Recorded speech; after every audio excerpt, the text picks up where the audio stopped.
नमस्कार, एक बार फिर आपका स्वागत है सी न्यूज भारत की खास सीरीज शिव का सार के एपिसोड 3 में, जहां हम लेकर आए हैं 12 ज्योतिर्लिंगों की कहानी। इससे पहले 2 एपिसोड्स में हमने जाना सोमनाथ और मल्लिकार्जुन की कहानी, और आज के इस एपिसोड में हम बात करेंगे महाकालेश्वर की, जो 12 ज्योतिर्लिंगों में से तीसरा ज्योतिर्लिंग है। तो चलिए शुरू करते हैं महाकालेश्वर की कहानी। महाकालेश्वर उज्जैन का दिव्य धाम और तीसरा ज्योतिर्लिंग है, जहां काल के राजा विराजमान हैं। श्री महाकालेश्वर ज्योतिर्लिंग भारत के 12 ज्योतिर्लिंगों में तीसरा और एकमात्र दक्षिण मुखी ज्योतिर्लिंग है, जो प्राचीन नगरी उज्जैन में स्थित है। यहाँ भगवान शिव काल के राजा महाकाल रूप में पूजे जाते हैं, जो जीवन, मृत्यु और ब्रह्मांड पर शासन करने वाले हैं। मंदिर की ऊर्जा, मंत्र गूंज और शक्तिशाली उपस्थित भक्तों को संरक्षण, शांति व आध्यात्मिक अनुभूति देती है। प्रतिदिन हजारों श्रद्धालु पवित्र भस्म आरती के दर्शन के लिए आते हैं। ये तीर्थ यात्रा केवल दर्शन नहीं, बल्कि श्रद्धा, भक्ति, अनुग्रह की यात्रा है। सदियों से उज्जैन वासी महाकाल को अपना राजा, रक्षक मानते हैं। तो चलिए इसी के साथ आगे बात करते हैं कि कैसी है मंदिर की कहानी। इस पवित्र स्थान पर प्रजापति ब्रह्मा ने स्वयं प्रथम मंदिर की स्थापना की थी। उज्जैन से प्राप्त प्राचीन सिक्कों पर भगवान शिव की छवि अंकित पाई गई है। कई काव्य ग्रंथों में उल्लेख मिलता है कि परमार काल में आक्रमणकारियों द्वारा इस मंदिर को नष्ट कर दिया गया था। बाद में उदयादित्य और नरवर्मन ने इसका पुनर्निर्माण करवाया। प्राचीन ग्रंथ स्थल पुराणम के अनुसार राजा चंद्रसेन भगवान शिव के परम भक्त थे। श्रीखर नामक एक बालक ने उनकी आराधना को सुना और उसमें सहभागी बनना चाहा, लेकिन नगर वासियों ने उसे ऐसा करने से रोक दिया और उसे नगर से बाहर निकाल दिया। इसी दौरान श्रीखर ने यह भी जान लिया कि प्रतिद्वंदी राजा रिपुदमन और सिंहदित्य राक्षस राजा दूषण की सहायता से नगर पर आक्रमण करने की योजना बना रहे हैं।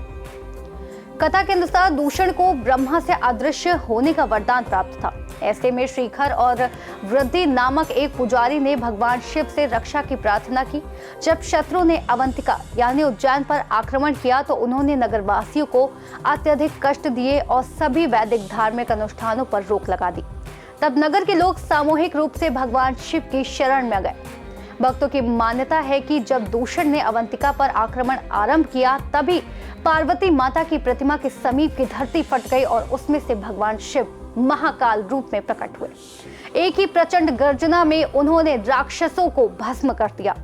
इसके पश्चात अवंतिका के निवासियों के निवेदन पर भगवान शिव ने वही निवास करने और अवंतिका के प्रधान देवता बनने का निर्णय लिया। चलिए अब बात करते हैं कि क्या है महाकालेश्वर का रहस्य। क्या आपने कभी गौर किया है कि उज्जैन स्थित श्री महाकालेश्वर मंदिर में दर्शन के दौरान सिर पर टोपी, पगड़ी, गमछा या रुमाल पहनने की अनुमति क्यों नहीं होती? ये केवल एक नियम नहीं, बल्कि इसके पीछे गहरी धार्मिक मान्यता और राजसी परंपरा जुड़ी है। उज्जैन के महाकाल मंदिर में प्रतिदिन हजारों श्रद्धालु बाबा महाकाल के दर्शन के लिए आते हैं, लेकिन यहाँ प्रवेश करते ही एक बात सभी को चौंका देती है। कोई भी व्यक्ति सिर ढककर मंदिर में प्रवेश नहीं कर सकता। चाहे टोपी हो, पगड़ी हो, गमछा हो या रुमाल, सभी को बाहर ही उतारना पड़ता है। आखिर ऐसा क्यों? चलिए आपको वो भी बताते हैं। पुजारी के अनुसार भगवान महाकाल को उज्जैन नगरी का राजा माना जाता है। ये परंपरा राजा विक्रमादित्य के समय से चली आ रही है। मान्यता है कि राजा विक्रमादित्य ने अपना सिंहासन भी बाबा महाकाल को समर्पित कर दिया था और स्वयं को उनका सेवक माना था। शास्त्रों में स्पष्ट उल्लेख है कि जहां राजा स्वयं उपस्थित हो, वहां कोई दूसरा व्यक्ति सिर ढककर नहीं बैठ सकता। इसी शास्त्रीय मान्यता के कारण महाकाल मंदिर में सिर ढकना निषिद्ध माना गया है, क्योंकि वहां केवल एक ही राजा है, बाबा महाकाल। इस परंपरा का पालन हर भक्त करता है। मंदिर में प्रवेश से पहले सभी श्रद्धालु अपने सिर से टोपी या पगड़ी उतारते हैं, चाहे वे सामान्य भक्त हो या कोई बड़ा अधिकारी, मंत्री हो या सन्यासी या कोई भी विशिष्ट अतिथि। सब समान रूप से इस नियम का सम्मान करते हैं। और ये नियम केवल दर्शन तक सीमित नहीं है।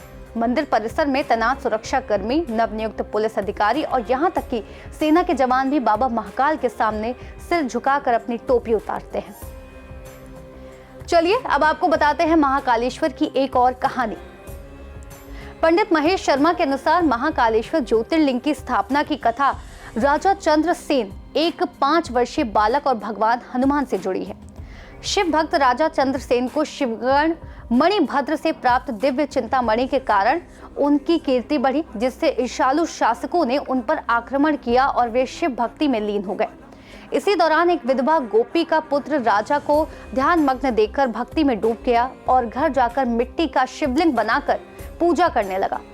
लेकिन जब उसकी मां ने पूजा सामग्री फेंक दी तो भगवान शिव स्वयं प्रकट हुए और उसी स्थान पर स्वयंभू ज्योतिर्लिंग स्थित सुंदर मंदिर का प्राकट्य हुआ।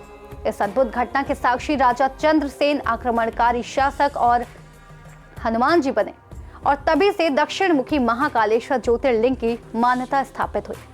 उसी समय रत्नमाल पर्वत पर रहने वाले दूषण राक्षस द्वारा ब्राह्मणों को परेशान करने का भगवान शिव ने महाकाल रूप धारण कर उसका संहार किया और उसकी भस्म से स्वयं का श्रृंगार किया।